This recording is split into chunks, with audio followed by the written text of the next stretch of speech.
राजगढ़ की गौरी अपने माता पिता की इकलौती संतान थी। गौरी के पिता मेहनत कश किसान थे। वो सारा दिन खेतों में काम करते। गौरी अपनी माँ का किचन में हाथ बटाती। वो जंगल से लकड़ियाँ बीनती और माँ के चूल्हे में मदद करती।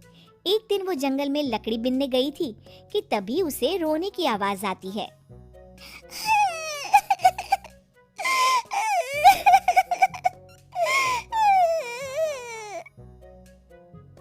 अरे, यहाँ कौन रो रहा है?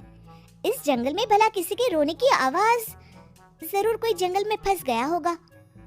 वो देखती है तो उसे एक परी दिखाई देती है जिसका एक पंख टूटा होता है। अरे, तुम कौन हो और क्यों रो रही हो? मैं परीलोक की रानी हूँ। पृथ्वीलोक में घूमने आई थी, लेकिन देखो ना, मेरे पंख ही टूट गए। अब मैं कैसे उड़ान भरूंगी? अरे, इसे जोड़ना तो आसान है। रुको, मैं अभी जोड़ देती हूँ। ये कहकर गौरी लकड़ी और रस्सी की सहायता से पंखों को जोड़ देती है। परी अपने जुड़े हुए पंखों को देखकर खुश हो जाती है और गौरी को वरदान देती है कि वो पूर्णिमा की रात किसी भी चीज को हाथ लगाएगी तो वो सोने की हो जाएगी। लेकिन गलती से अगर उसने किसी इंसान को छू लिया तो वो अगली पूर्णिमा तक सोने का ही रहेगा। गौरी घर आती है और सारी बात अपने माता पिता को बताती है। गौरी की माँ उसे कहती है, तू भी ना गौरी, सारा दिन परियों की कहानियां पढ़कर स्वप्न लोक में ही रहती है। नहीं माँ, मैं सच बोल रही हूँ। देखो, आज पूर्णिमा की रात है ना, इसलिए डर के मारे मैं कोई सामान भी नहीं छू रही हूँ। अच्छा, ऐसी बात है बिटिया रानी, तो जरा इस घड़े को हाथ लगा दे।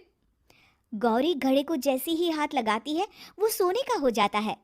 गौरी के माता पिता घड़े को देखकर हैरान रह जाते हैं।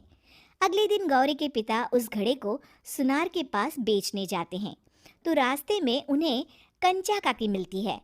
वो सोने का घड़ा देखकर गौरी के पिता से पूछती है, अरे गौरी के बापू, ये पीतल तो बड़ा चमक रहा है।